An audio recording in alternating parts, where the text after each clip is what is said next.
At the will reading, my billionaire grandfather left everyone millions of dollars. I only got 50. Not 50,000, not a symbolic check. Just two crisp bills slid across the table like an afterthought. My father smiled. The kind of smile that says, I always knew it. My brother laughed, not even trying to hide it. Someone muttered, figures. I said nothing. I just stared at the money in my hands, feeling the room close in around me. Because my grandfather had never been careless. Not with business. Not with people. And this felt deliberate. When I tilted the bills under the harsh office light, I noticed something strange. A tiny mark. Almost invisible. Almost nothing. But my grandfather had once told me, if you want to hide the truth, put it where no one bothers to look. An hour later, I stood inside a quiet bank office, sliding those $50 across the desk. The manager looked down at the money. And then, he froze. My name is Hazel. And in my family, I was never the one people expected much from. Not because I was irresponsible, not because I was a failure, but because I was quiet.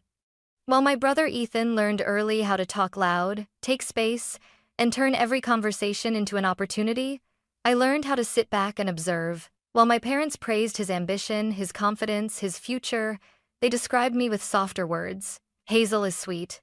Hazel is easy. Hazel doesn't ask for much. What they really meant was, Hazel won't cause trouble. My grandfather, William, was the only one who seemed to notice the difference. To the world, he was a billionaire. A man who built an empire from almost nothing. People straightened their backs when he entered a room. Bankers laughed a little too loudly at his jokes. Politicians returned his calls within minutes.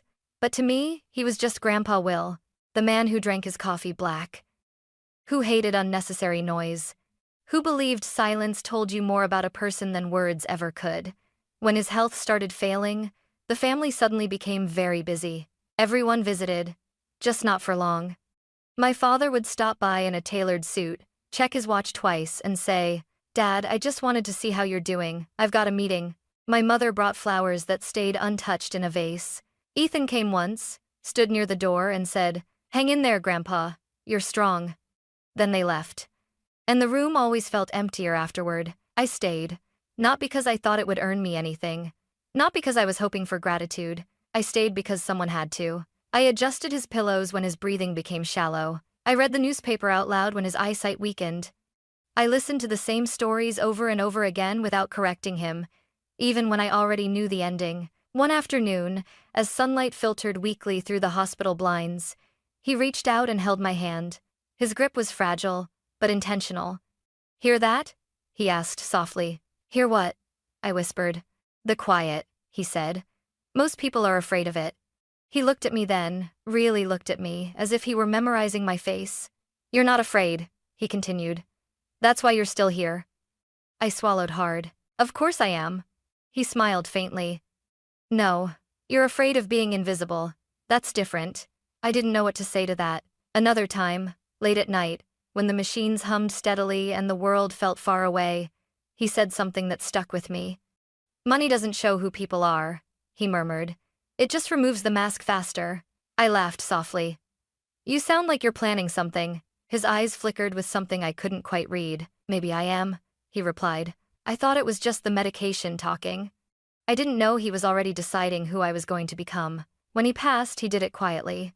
No dramatic last words. No long goodbyes. Just a slow release of my hand. And then nothing. I remember standing there afterward, unable to move, thinking one single thought over and over again. Now I really am alone. Because the one person who saw me, who never needed me to be louder, sharper, or different, was gone. And I had no idea that even in death, my grandfather was still watching. The funeral was exactly what my grandfather would have wanted. Simple, controlled, no unnecessary speeches.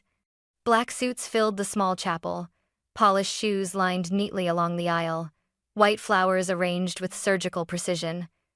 Everything looked expensive, everything looked respectful, and somehow none of it felt real. I stood near the back, hands folded tightly in front of me, watching my family interact like actors who had rehearsed their roles too well. My father spoke in a low, steady voice, shaking hands, nodding solemnly. My mother dabbed her eyes at carefully chosen moments. Ethan moved through the crowd with confidence, accepting condolences as if they belonged to him. No one stood beside me. No one asked if I was okay. They didn't need to. In this family, that question was never asked unless there was something to gain from the answer. I overheard whispers drifting through the room, soft but sharp. So, how much do you think he left? I heard the real estate alone is worth a fortune. Ethan's probably set for life. Each sentence landed like a small, quiet cut. I told myself not to listen. I told myself this wasn't the time. But grief makes you sensitive in ways you don't expect. Every word felt louder, every glance heavier. At one point, I caught my father's eye from across the room. For a second, I thought he might come over. Say something. Anything. Instead, he gave me a short nod and turned back to a conversation about logistics. "Lawyer will contact us next week," he said to someone beside him. "We'll handle the details." We. As if I wasn't standing right there. After the service, people began to leave quickly. There were no lingering embraces, no shared memories exchanged with warmth, just polite goodbyes and plans already forming for what came next. Money has a way of doing that. It pulls people forward, never letting them stay too long in the past. At the cemetery, while the coffin was lowered into the ground, I felt something inside me break open. This was it. The end of the one relationship in my life that had never felt conditional. I wanted to scream. I wanted to demand that someone notice how unfair this felt. Instead, I stood there in silence, because silence was what I had always been good at. Later that evening, I was the one who returned to my grandfather's old house. Not my parents. Not Ethan. Me. The place smelled faintly of dust and old books. I moved slowly from room to room, touching familiar objects like they might disappear if I didn't. His watch on the dresser. The chair by the window where he used to sit in the afternoons.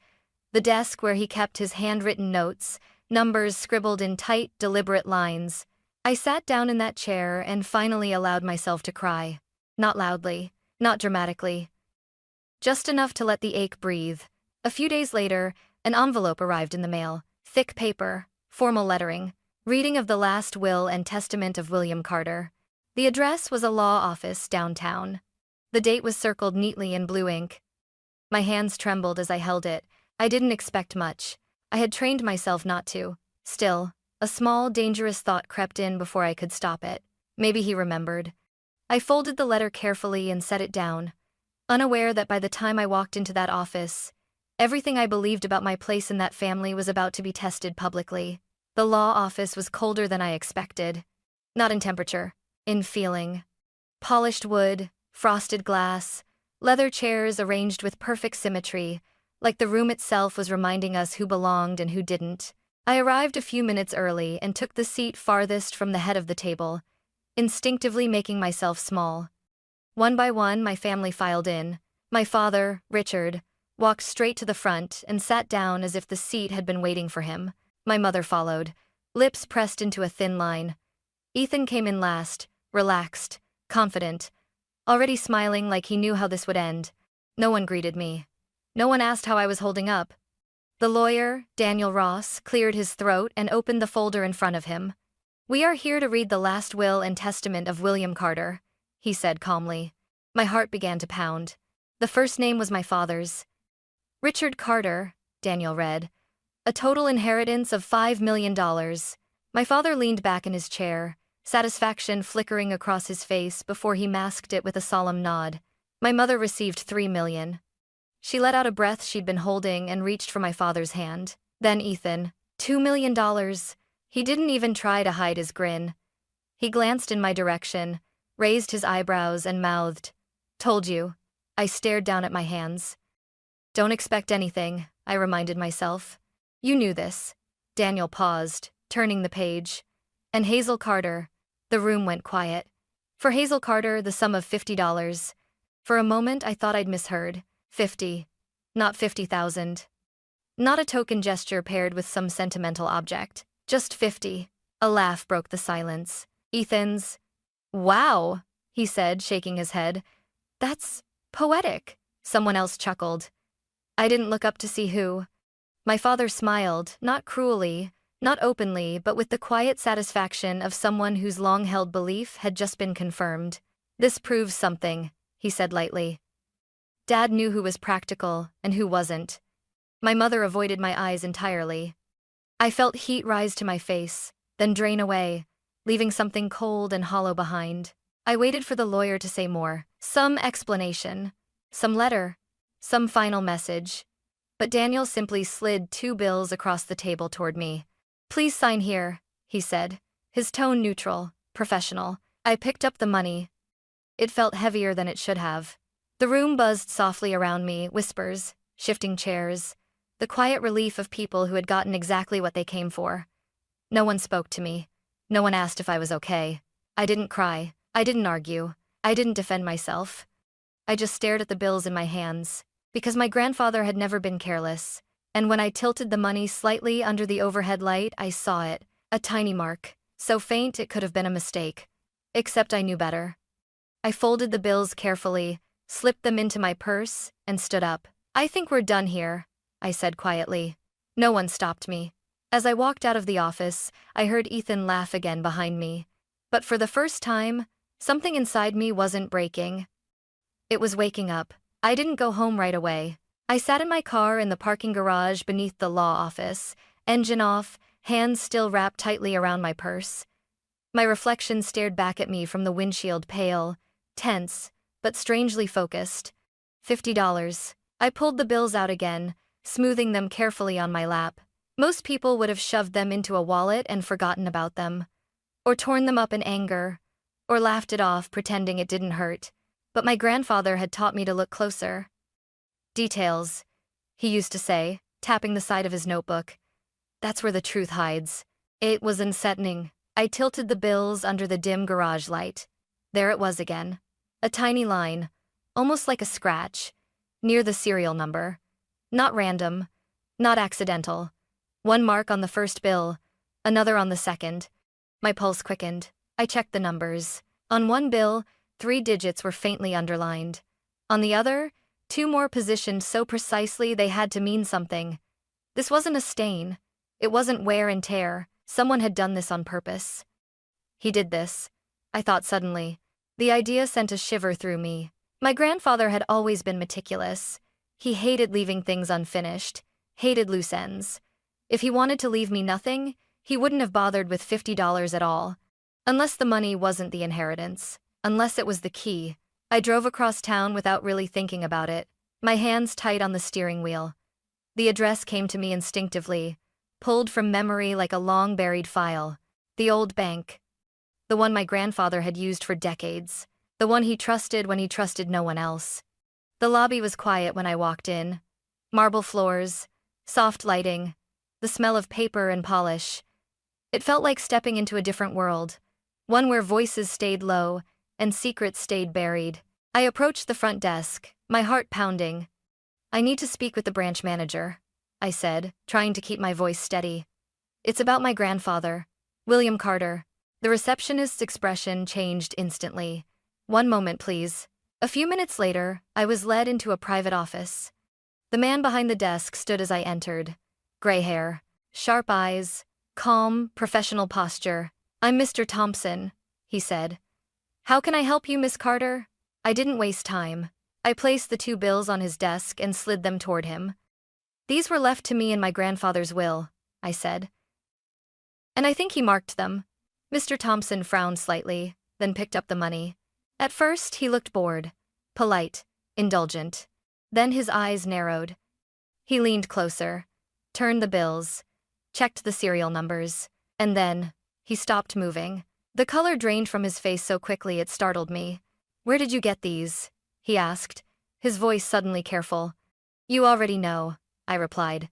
"From William Carter." He didn't answer right away. Instead, he stood up, walked to the door, and quietly locked it. Then he returned to his chair and looked at me with something I hadn't expected. Respect.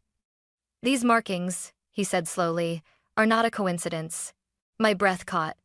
"They're a verification sequence," he continued. "And if I'm right, you're the only person who could have brought them here."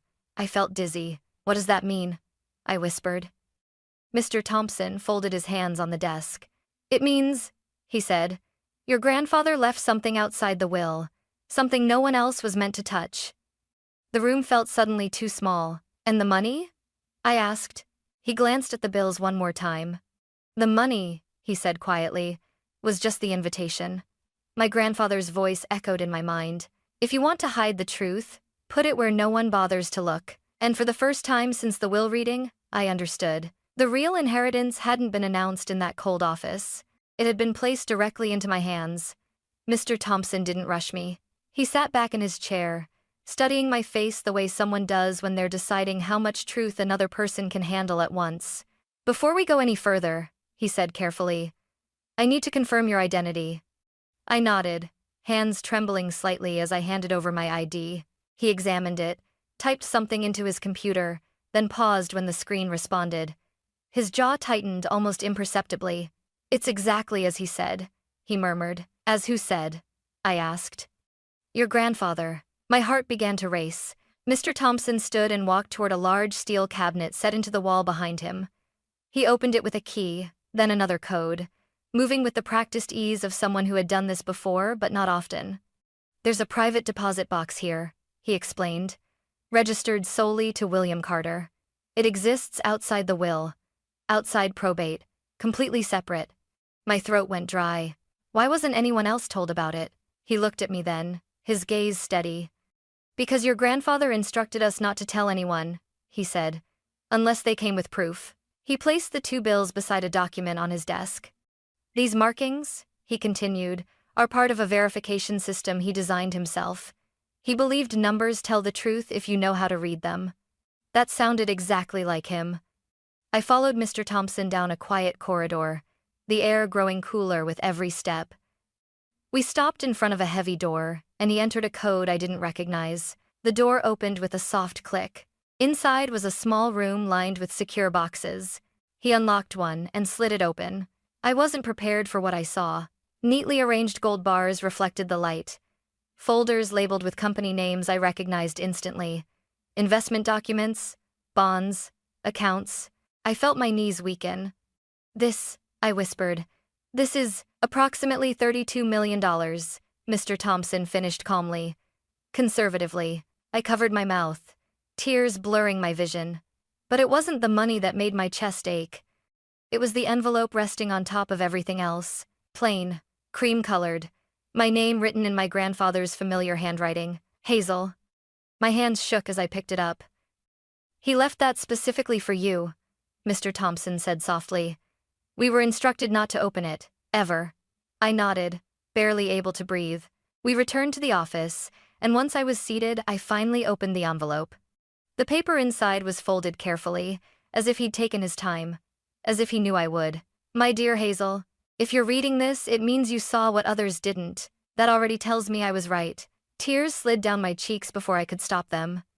I gave you $50, not because that's what you deserved, but because I needed you to see the truth with your own eyes. Money doesn't change people. It only removes the excuses. I could hear his voice in my head, calm and certain. I wanted you to watch who smiled, who laughed, who stayed silent when you were diminished. Those reactions matter more than any speech at a funeral. My chest tightened painfully. You were the only one who stayed when there was nothing to gain. You didn't ask. You didn't push. You didn't perform. That is why I trust you. I pressed the letter to my chest, my shoulders shaking. He had seen everything. The money in that box is not a reward. It is a responsibility. Protect yourself with it. Build a life that doesn't require you to beg for respect. And when they come, and they will remember this. Love that depends on money was never love to begin with. I wiped my eyes and read the final line. Don't make yourself small again. Grandpa. The silence that followed felt sacred. Mr. Thompson cleared his throat gently. Your grandfather also left legal instructions, he said. If you choose to proceed, we can establish a trust immediately. Anonymous, protected. No one can touch it without your consent. I took a deep breath. Outside that office, my family was probably celebrating, counting, planning. They thought the story had already ended. But as I folded the letter carefully and placed it back into the envelope, I realized something. This wasn't the end. It was the moment everything truly began. And the next time my family looked at me, they wouldn't be seeing the quiet one anymore. They didn't give me much time. 3 days. That's all it took for the truth to leak. I was still processing everything, still replaying my grandfather's letter in my head, when my phone started ringing nonstop. Calls I ignored. Messages I didn't open. Missed voicemails stacking up like warning signs. I knew who it was. I just didn't expect them to show up in person. It was early evening when the knock came. Not polite, not hesitant, sharp and impatient, like the door owed them something. I looked through the peephole. My father, my mother, and Ethan, all standing there with practiced expressions, concern mixed with expectation. I took a slow breath and opened the door. "Hazel," my mother said immediately, stepping forward. "We need to talk." They walked in without waiting for an invitation.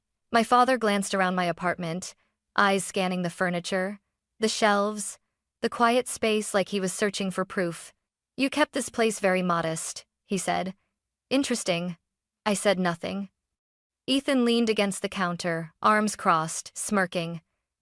"Guess Grandpa didn't think you needed upgrades, huh?" I finally spoke. "Why are you here?" My father didn't hesitate. "We know about the account," he said flatly. "The one you didn't mention." The air tightened. "I don't know what you're talking about," I replied calmly. He scoffed. "Don't insult us. Someone at the bank talked. We know it's over 30 million. My mother reached for my arm. I stepped back. "Honey," she said softly, "this doesn't have to be ugly. We're family."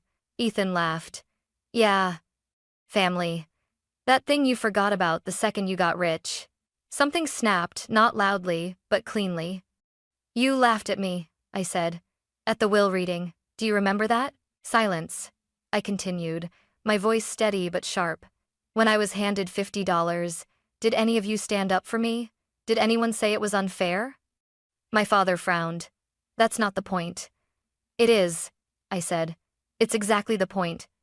Ethan rolled his eyes. "Fine. So what? Grandpa had his reasons. He always favored you anyway." My mother's eyes filled with tears. "Hazel, please. You know your brother has plans, investments. This money could help all of us." "There it is," I said quietly. My father's tone hardened. "We're not asking. We're telling you to do the right thing. Split it. Keep the peace." I felt my hands shake, but I didn't let it show. "The right thing," I repeated. "According to who?" "According to blood," he snapped. I reached into my bag and pulled out a folder. "According to the law," I said, placing it on the table. They froze. "What's that?" Ethan asked. "My grandfather's legal instructions," I replied. "The ones you didn't know about." I opened the folder and slid the documents toward them. "This account is held in trust," I continued. "Separate from the will. Fully legal. Fully protected." My father's face darkened. "You planned this." "No," I said. "He did." My mother whispered. "Hazel, don't do this." I met her eyes. "I'm not doing anything. I'm honoring his wishes." Ethan's voice turned sharp. "You think you're better than us now?" "No," I answered. "I think I'm done being smaller." My father straightened. "If you don't share, we'll challenge it." I nodded once. "You can try," I said. "But there's a clause in the will. Any legal dispute voids your inheritance." The room went still. Ethan's smirk vanished. "That's a bluff." "It was read out loud," I said. "You were there." My father clenched his jaw. My mother looked between us, panicked. "You wouldn't," she whispered. "I already am," I replied. They stood there for a long moment, realizing they'd miscalculated. Finally, my father turned toward the door. "You'll regret this," he said. "Maybe." But as the door closed behind them, the silence that followed didn't feel empty. It felt like relief. For the first time in my life, I wasn't bracing for impact. I was standing my ground.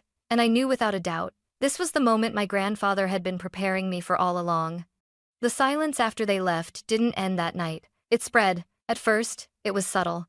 My phone stopped ringing. Group chats disappeared. Invitations I never expected suddenly felt noticeable by their absence. I was removed from the family calendar without a word. Birthdays passed. Holidays came and went. No messages. No explanations. Just quiet. I would be lying if I said it didn't hurt.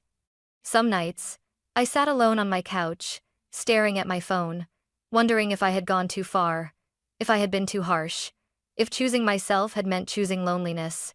Because no one really talks about that part. They tell you to set boundaries. They tell you to protect your peace. They don't tell you how empty it can feel at first. My parents didn't call. Ethan blocked me on social media. I found out by accident when I tried to check his profile and it simply wasn't there anymore. I stared at the blank screen longer than I should have. So, this was it. I had finally said no, and this was the price. I focused on work, on routine, on keeping my life intentionally small and quiet, just the way my grandfather had lived despite everything he owned. I didn't buy a bigger place. I didn't change my lifestyle. I didn't post anything online. The money stayed exactly where it was protected, untouched, invisible.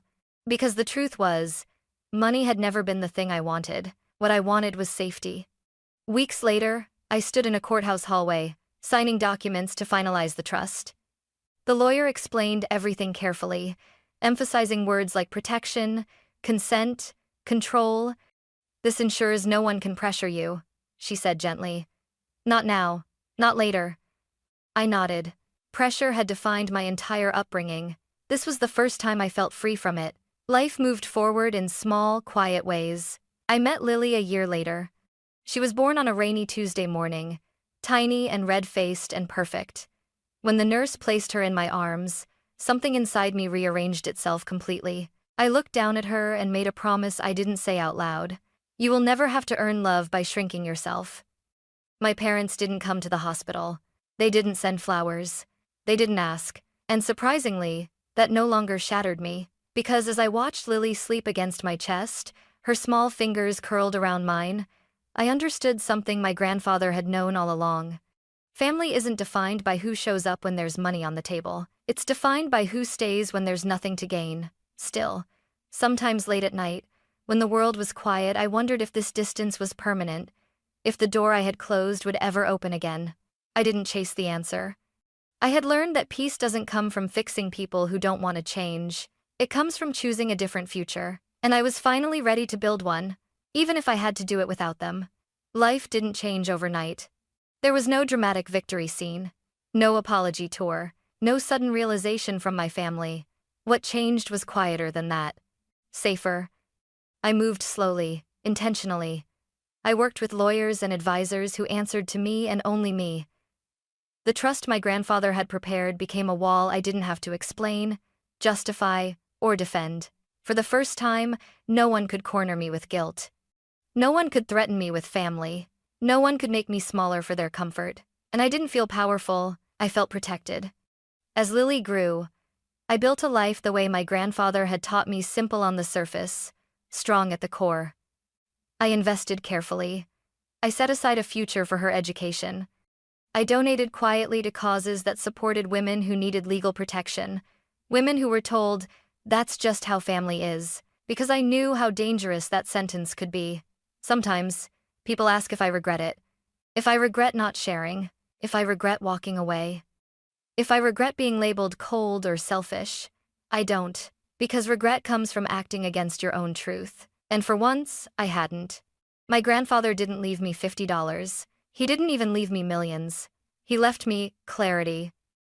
He showed me who would laugh when I was humiliated, who would stay silent, who would only reach for me when they needed something. And more importantly, he showed me who I was when I finally stopped asking for permission to exist. The last thing he gave me wasn't money. It was the courage to say no, the strength to stand alone, and the freedom to build a family that would never confuse love with control. When I look at Lily now, laughing without fear, growing without conditions, I understand the true inheritance. Not wealth, not revenge, not validation, peace.